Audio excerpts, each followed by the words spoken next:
Cedar of Lebanon, Cedrus Libani. Cedars are a fairly limited group within the conifer family. We've got Cedrus atlantica, Cedrus Libani, which are often allied botanically these days. They were always kept as separate species, Atlantica being from the Atlas Mountains in western Africa, and Cedrus Libani or Cedar of Lebanon was always kept more as a tree from western Mediterranean, specifically Lebanon, Syria and that part of the world, although botanists are now claiming they're one and the same species.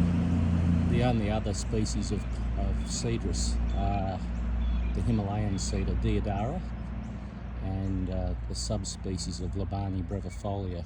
And of course there's a lot of cultivars that have been named in the horticultural industry, both dwarf, narrow growing, blue, and many other cultivars been selected by nurserymen over many years.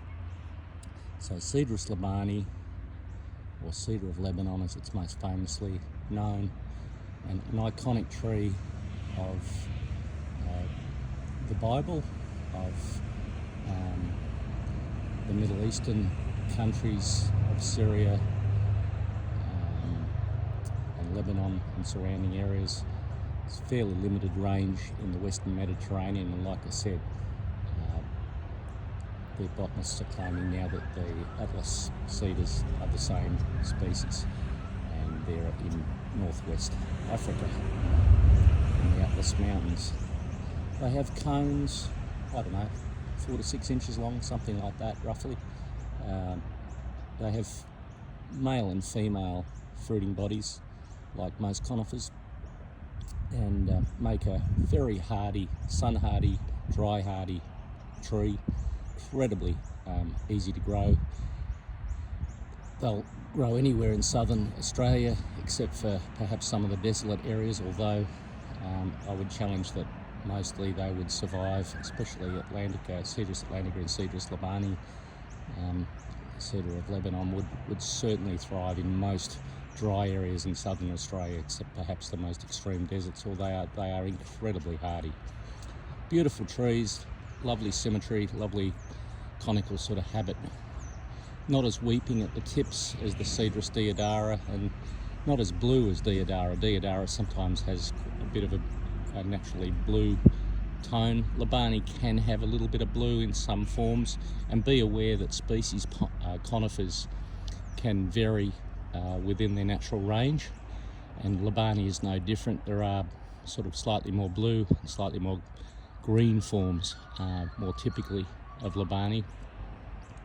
They can make multiple trunks as they get older.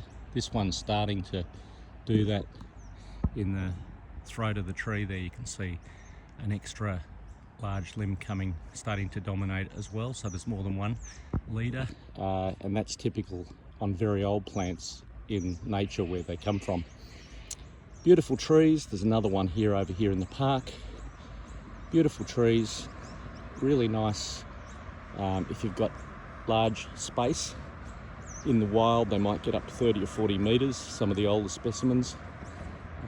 Unlikely to get much more than 15 or 20 metres here in perhaps 40 or 50 years, 60 years, variably. Not quite as fast as Cedrus Deodara, a little bit slower and a little bit stiffer, rigid habit compared to the Deodara, but these tend to have a little bit more of an open habit. You can usually see through these, whereas often the Deodaras, or Himalayan cedars, once they get big, often can't see through them. They're much more thick, closeted sort of foliage. Anyway, Cedrus Libani, Cedar of Lebanon, famous iconic tree. It's well worth reading about the history of these. It's got references to this tree in much of Lebanese and Syrian history, and in the Bible, obviously. So both in Muslim and Christian texts you'll see a great reverence for this tree, and I have a lot of people that come to the nursery and ask me for this tree specifically because of the ethnobotanical context of this tree back to their homeland and their culture. So great tree, and always a really, really good plant to grow in southern Australia for its hardiness. Makes a beautiful specimen without any pruning or hard work. It'll just make a nice shape like this without any pruning at all. So a really quality tree, really hardy for southern Australia, one that I can strongly recommend.